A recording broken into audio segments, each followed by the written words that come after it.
Hey guys, मेरा मैंने अभी नॉब देखे नवीन टेक्निकल जोन। तो गाइस आज हम बात करेंगे Realme 8 एंड 8 Pro के बारे में। गाइस आज का हमारा टॉपिक है keyboard sound settings, how to enable and disable keyboard sound. तो गाइस कैसे अपने फोन में देखिए आप कीबोर्ड साउंड को इनेबल एंड डिसेबल कर पाएंगे, तो इस वीडियो में हम सब जानेंगे। तो गाइस वीडियो को आखिरी देखिए एंड समझिए। एंड अभी तक आपने हमारे चैनल को सब्सक्राइब नहीं किया है तो प्लीज़ सब्सक्राइब कर लीजिएगा। तो गाइस बिना टाइम वेस्ट करे यह वीडियो स्टार्ट करते। तो आप अपने फोन में देखिए, सेटिंग्स में जाइएगा एंड यहाँ पे आप नीचे आके देखिए एडिशनल सेटिंग्स ऑप्शन पे। एंड यहाँ पे आपको देखिए फोर्थ ऑप्शन दिया आता है कीबोर्ड एंड इनपुट मेथड वाला, तो आप क्लिक करिएगा। एंड यहाँ पे आपको देखिए जी बोर्ड पे क्लिक कर देना है। एंड यहाँ पे आपको देखिए सेकंड ऑप्शन दिया आता है प्रीफरेंसेस वाला, तो आप क्लिक करिएगा। एंड यहाँ पे आपको नीचे में देखिए साउंड ऑन कीपैड ऑप्शन दिया आता है, तो आप इसे ऑन करिएगा। तो जैसे आप इसे ऑन करेंगे तो आपके फोन में देखिए कीबोर्ड साउंड इनेबल हो जाएगा। एंड यहाँ से आप इसका देखिए कीबोर्ड साउंड को आप कंट्रोल कर सकते इसी तरीके से।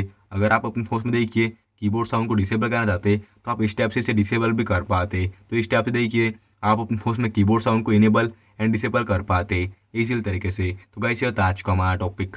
उम्मीद है गाइस आपको वीडियो पसंद होगी। आज के लिए बस इतना ही। Thank you.